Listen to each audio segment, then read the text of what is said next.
The link between these ancient festival rites and traditional English folk music and dance is a key factor in how these ancient rites and traditions were passed on from generation to generation in the first place, a fact which is reflected in the 18th century drawings of Stukely. Stukely in turn was picking up on clues which had been left in the often obscure writings of medieval chroniclers such as Geoffrey of Monmouth, who refers to the stone circle at Stonehenge as the Giant's Dance, a tradition likewise explored by the late Tony Roberts. Roberts in turn, like his long-standing collaborator Mary Cain, was to make the connection between these self-same traditions and the Glastonbury zodiacal circle, with its gigantic figures several miles across. In my film on London's Living Da Vinci Code, I attempted to demonstrate how certain traditional English folk dances, such as this one being performed in the precincts of Bertrand Russell's former home in Richmond Park by members of the English Folk Dance and Song Society, appear to be reflecting the turning of the solar year. Modern scientifically based astroarchaeological research has proven beyond reasonable doubt that Stonehenge was principally constructed for the purpose of acting as a gigantic astronomical calendar. Thus, as I have previously attempted to show, the ancient mythology and folklore with which it has traditionally been associated is linked to such known primordial astronomers as Merlin the Magician. The Glastonbury zodiac itself is believed to have been constructed in the image of the New Jerusalem of St. John the Divine.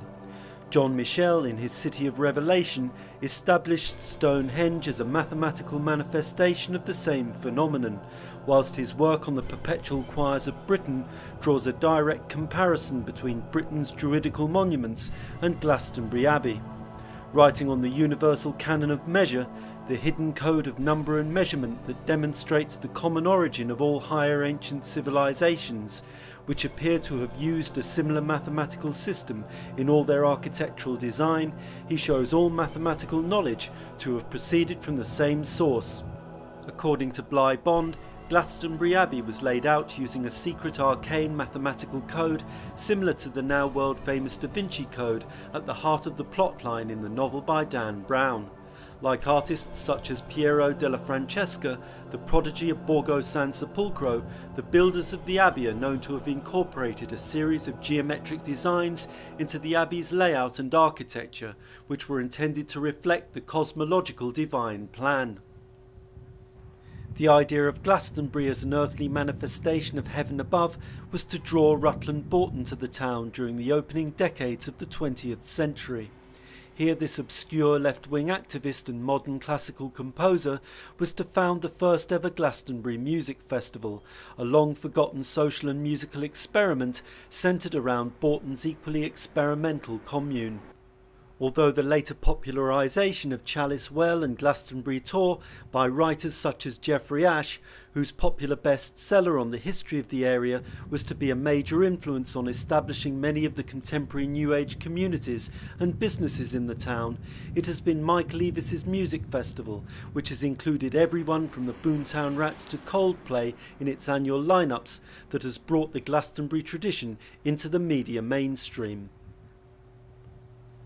The legacy of what Evis started, whether knowingly or unknowingly, has been immense and has influenced the evolution of the counterculture as a whole, and in particular the more progressive elements within the rave, house, ambient, trance and techno scenes. The overall sociological effects of a growing spiritual awareness among the young has peaked and troughed ever since the early heady days of the 1960s, when the Beatles and their circle were in the forefront of ushering in the so-called Summer of Love. Although the high points of the radical 60s countercultural movement towards peace, love and understanding to all people and to all living things, from the Woodstock Festival to Ban the Bomb and Save the Whale, were in many ways overshadowed by the horrors of Altamont and the Manson killings. As the dark side of the counterculture reared its ugly head, many of the communes that were to set themselves up, with varying degrees of success, on the back of this all-new birth of radical ideas, owe their origins to the original digger community of Gerard Winstanley, rooted in the leveller movement of the 1640s. Thus we are brought full circle once again at a Christmas Day ambient rave party in an abandoned church tapped into the same geomantic matrix as many of the locations we have visited earlier, and presided over by the semi-legendary ambient DJ Mixmaster Morris. Indeed, as we have already seen, the Luton-based Exodus Collective were to create their own re-invocation of the earliest digger community as a byproduct of their own free admission rave parties in the midst of a ritual landscape tapped into the Great Dragon Line, itself perhaps a radical New Age manifestation of what the contemporary radical London commentator Ian Sinclair has referred to as psychogeography. Like the diggers of Kingston and levellers of Putney, the original Glastonbury spirituality was suppressed by the radical Puritan Roundheads. Thus the first Glastonbury thorn, brought to Britain by St Joseph of Arimathea, was uprooted and burned by Bible-punching parliamentary troopers, who viewed its veneration as too pagan to be tolerated. So what of the connection with Dunstan, whose own association with all three areas seems more than just a coincidence? Could you tell me about the connection between St Dunstan and Kingston, and his link as a human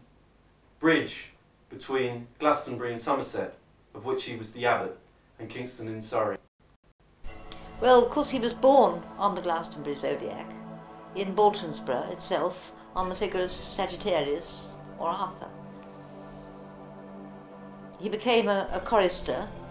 at Glastonbury Abbey, and he was a great Renaissance man, really. He read all the books in the library, which was the best known library in England at that time, before it was burnt in Norman times. And so he knew the history of Glastonbury and probably the whole history of England backwards. He must have ridden very often between Kingston, where he crowned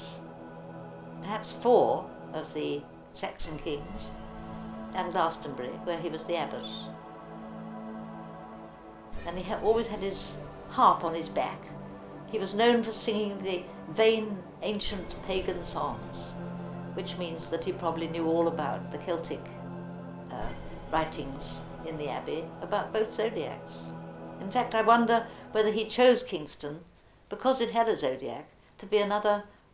place of royal coronations. As with the diggers, the levellers and the Glastonbury thorn, another of the great Cromwellian crackdowns involved the suppression of many of the country's old traditional customs, customs which Dunstan had sought to preserve on account of their apparent pre-Christian origins. As I attempted to show in my film on London's living Da Vinci Code, many of these customs seem in some way interconnected with the lost megalithic culture that preceded the coming of the Romans to Britain and the indigenous druidical paganism that inspired the bardic revival of Iolo Morganwg.